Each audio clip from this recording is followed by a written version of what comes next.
The door to the entrance slammed with such a bang that the windows on the stairs rattled. Dasha was in a hurry to get home. Her boss had let her go early, and she decided to pick up the children from kindergarten herself, rather than shift this responsibility to her mother-in-law. As she climbed the steps, she was already anticipating how she would hug Maxim and Sonia and ask them about their day. But the sounds coming from the apartment made her stop dead in her tracks. The children's cries mixed with the whistle of a belt and furious shouts. "This was not prepared for you. You eat everything in sight, like piglets." Quote, how many times had she told her to keep her hands off the refrigerator? Dasha's heart skipped a beat. She rushed to the door, frantically rummaging through her bag with her keys. The lock did not give right away, and every second seemed like an eternity. The picture that opened before her eyes surpassed her worst fears. Galina Sergeyevna was standing in the center of the kitchen with her belt raised. Maxim pressed himself against the wall, covering his face with his hand, and Lil Sonia sat on the floor and sobbed, holding her reddened leg. "What's going on here?" Dasha's voice sounded so loud that her mother-in-law shuddered and turned around. And she came. Galina Sergeyevna did not show a drop of embarrassment. "Look at your little angels. They ate half a stick of smoked sausage. I bought it especially." Dasha ran up to the children and squatted in front of Sonia. Red stripes were visible on the children's legs.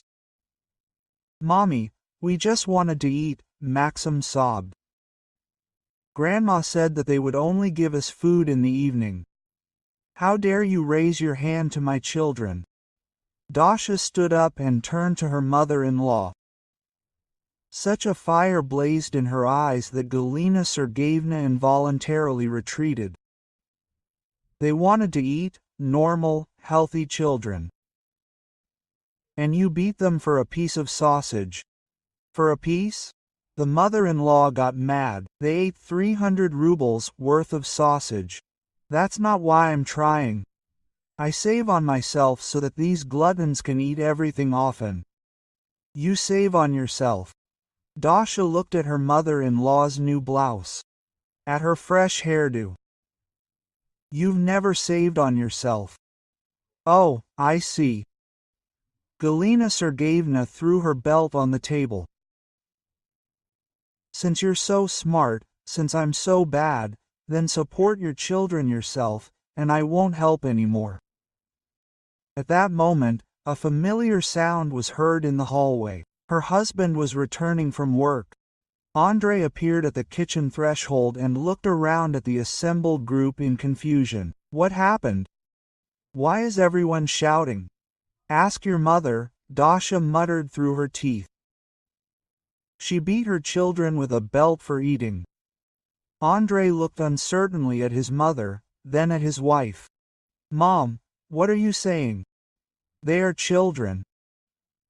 Children, children, Galina Sergeyevna stamped her feet. And who feeds them? Who clothes them? I don't see my pension. I spend everything on them. And they are ungrateful, greedy. Dasha felt like something inside her finally switched over. For too long she had tolerated her mother-in-law's whims, her constant complaints about the children, about herself. For too long she had pretended not to notice the oddities in the house. Quote, you know what, Galina Sergeyevna? She said slowly and distinctly. Let's figure out what you spend your pension and our money on. She went to the refrigerator and threw it open. The shelves were empty. Several jars of baby food, a pack of pasta, some cheese. Quote, where is the food? Asked Dasha. Andrei brought whole bags of groceries yesterday.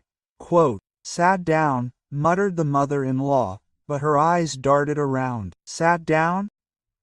Dasha opened the freezer. And where is the meat? Where is the fish? Where are the vegetables? Andrei also went to the refrigerator and looked inside in surprise. Mom, where is all the groceries? I bought 5,000 worth of them yesterday. Quote, Galina Sergeyevna waved her hand. You don't give me money. So I sell the extra to Maria Petrovna from the third floor. She pays well. Dasha felt the blood rush to her face. Are you selling baby food? Yes, you do. What's wrong with that? You still buy too much. More than you need. More than you need. Dasha's voice was getting quieter and quieter, which was a sure sign of an approaching storm. And why do you feed the children once a day? Not once, but her mother-in-law stopped short. How many months have you been selling baby food? Dasha continued. And where do you spend the money? It's my business, snapped Galina Sergeyevna. I spend it on the household. For what household? Andrei intervened. Mom, where is the money that I give you every month for the maintenance of the children? A heavy silence hung in the air. Galina Sergeyevna pursed her lips and turned to the window. Quote, Andrei, Dasha said slowly, do you give her money?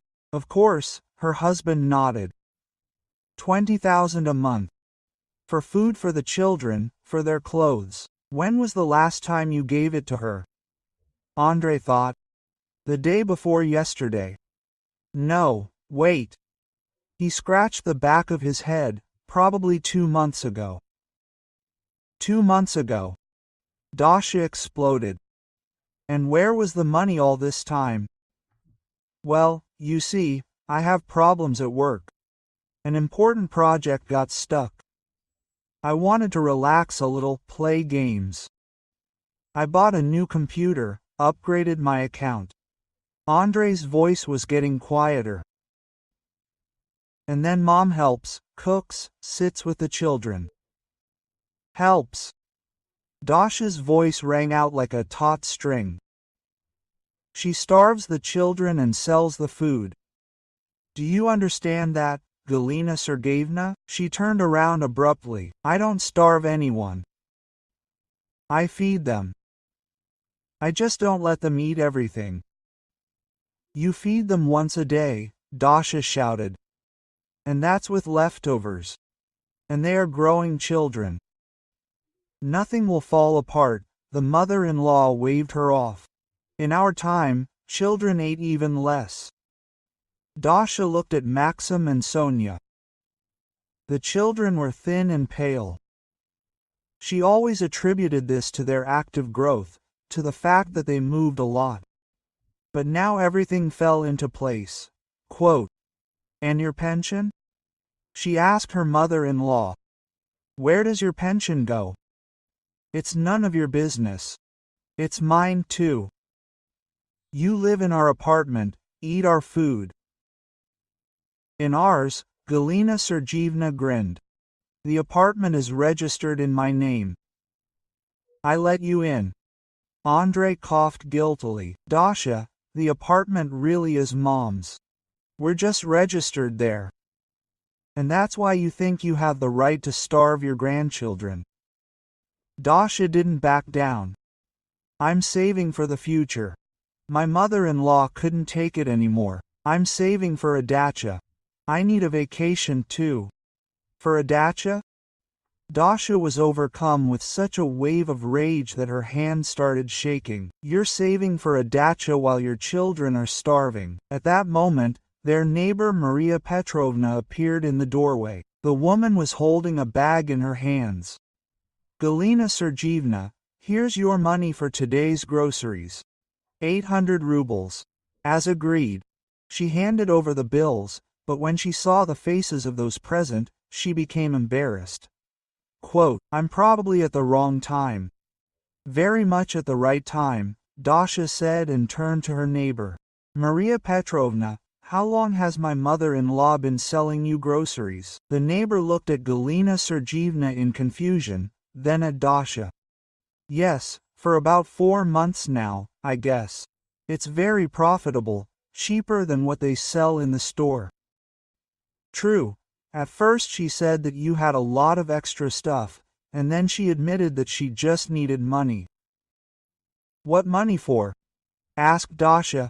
Well, she's saving up for a summer house. She wants to buy a plot of land in a gardening association. She's already saved up a lot of money, she bragged. Dasha turned to her mother-in-law. Galina Sergeevna stood there red-faced with her eyes downcast. How much have you saved up? It's none of your business. It's just as much my business. Andrei. Dasha turned to her husband. How much money have you given her all this time? Count it. Andrei started counting on his fingers, 20,000 a month. We moved in a year ago, but he hasn't given her any money for the last 2 months. It comes out to about 200,000. 200,000 rubles of children's money, Dasha said slowly. Plus selling food at 800 rubles a day is another 24,000 a month.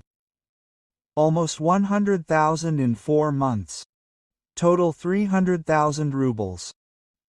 She looked at her mother-in-law. Where is the money? I spend it, snapped Galina Sergeevna. What did she spend it on? Dasha didn't let up. On new things for herself? On cosmetics? On a taxi? At that moment the phone rang. Andrei picked up the receiver. Hello? Yes, this is the Volkov's apartment. What? Power outage. His face turned pale. When? Tomorrow. And how much is the debt? 43,000. He hung up and looked at the family in confusion. They're turning off the power tomorrow. The utility debt is 43,000 rubles. Dead silence reigned. Galina Sergeevna said to Dasha in a quiet but distinct voice. You paid the utilities. I thought you paid. We pay for the rented apartment where we live on weekends to give you the opportunity to rest from the children. And this apartment is yours and the utilities are your responsibility. I have no money. The mother-in-law sobbed. What do you mean no money? Dasha's voice rang with rage. And where are the 300,000 rubles of child support? And where is the money from the sale of baby food? I told you, I spent it. What did I spend it on? Dasha did not calm down. Here, on the household, on myself. I need it too.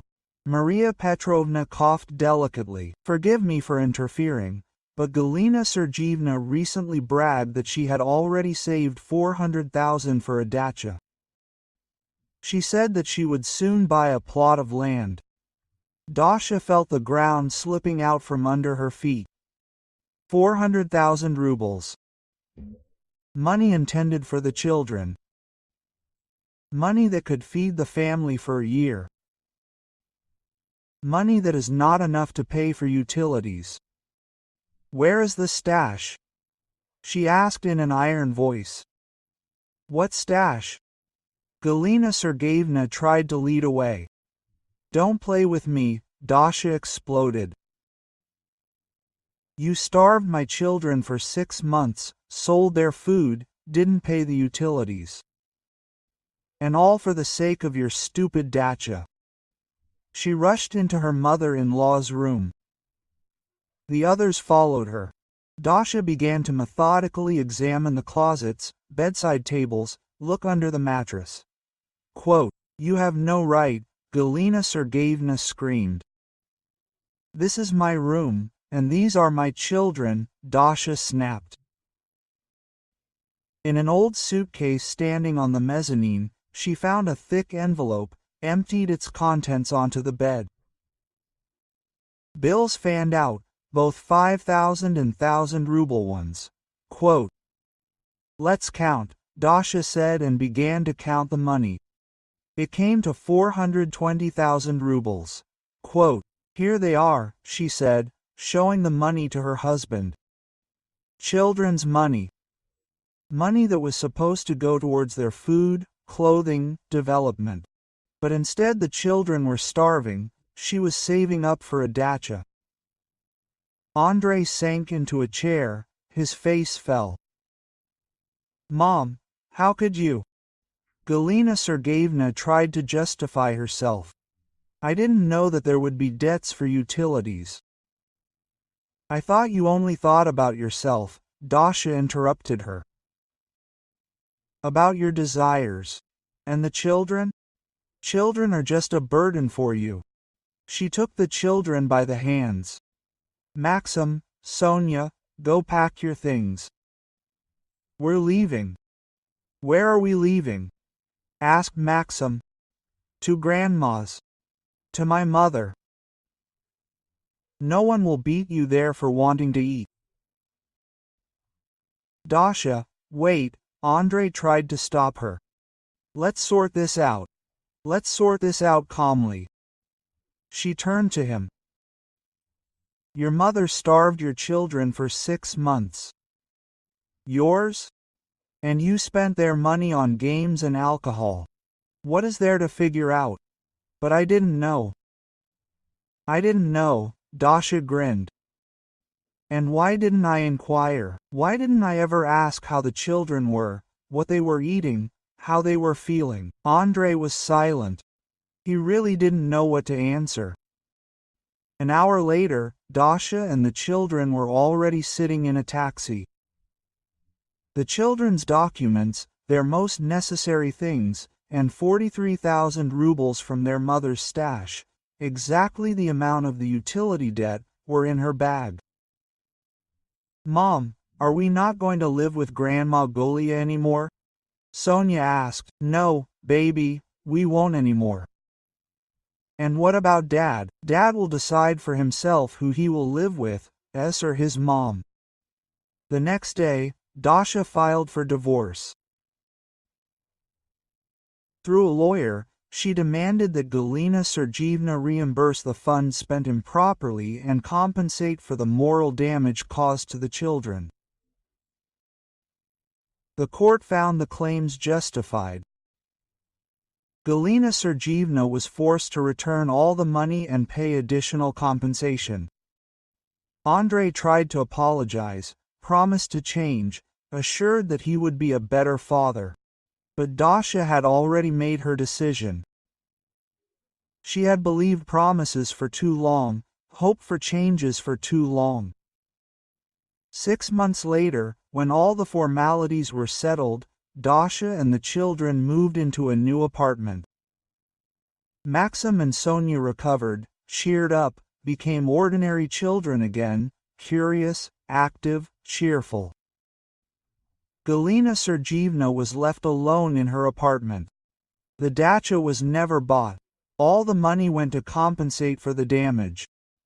Andrei occasionally visited his mother, but their relationship was strained. He blamed her for the destruction of the family, and she blamed him for not supporting his mother in difficult times.